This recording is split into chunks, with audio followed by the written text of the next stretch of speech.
আর আপনি বিক্রি করছেন 9,500 টাকা, মানে দ্বিগুণ। তো এখানে তো 25 এর পরিবর্তে আপনি লাভ করছেন 43,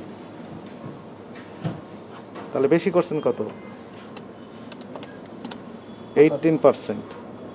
এখন আমাদের উদ্বিগ্নতার বিষয়, আমাদের কনসার্নটা এখানে যে আমরা গত সপ্তাহের শেষ লাস্ট ওয়ার্কিং ডে আমরা গিয়েছিলাম হচ্ছে মৌলভীবাজার, যেখানে এই মশলার পাইকারি বাজার, এবং খাতুনগঞ্জ, এবং এরপরে হচ্ছে মৌলভীবাজার। এই তো দুইটাই হচ্ছে সবচেয়ে বৃহৎ পাইকারি বাজার, এই মশলার পাইকারি বাজার। সেখানে আমাদের যে ফাইন্ডিংস, আমি অনেকগুলো কিনে আসছি বলি, আমি ছবি উঠে নিয়ে আসছি।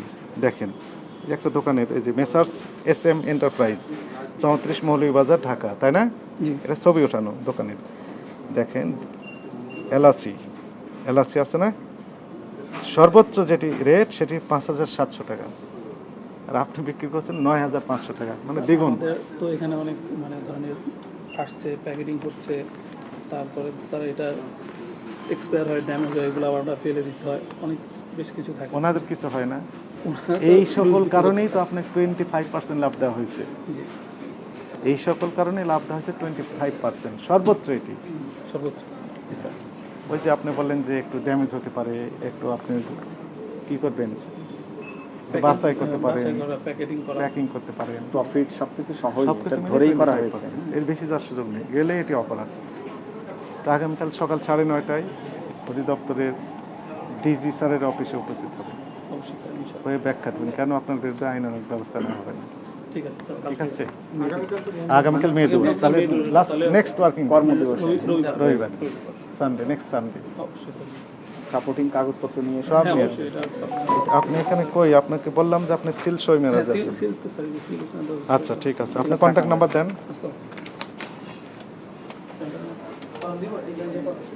আমাদের উদ্বিগ্নতার বিষয়টা হচ্ছে এইখানে যে সুপার শপগুলো এই কারণে, আপনাদের কারণে, এই যে দাম প্রাইস হ্যাকিং করে দিয়েছেন, 5,700 টাকা সর্বোচ্চ যে প্রাইস ছিল মশলার এলাচির, সেটা আপনার বিক্রি করছেন কত? আপনি বলেন 9,400, আর একটা 9,500, তাহলে প্রায় দ্বিগুণ হয়েছে।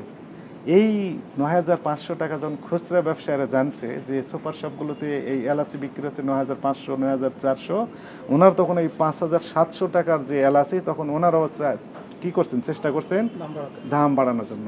এই আপনাদের নেগেটিভ ইফেক্টটা পড়ছে এই বাজারগুলোতে। এই জন্য আপনাদের একটু সংযত আচরণ করতে হবে এই প্রাইস নির্ধারণের ক্ষেত্রে।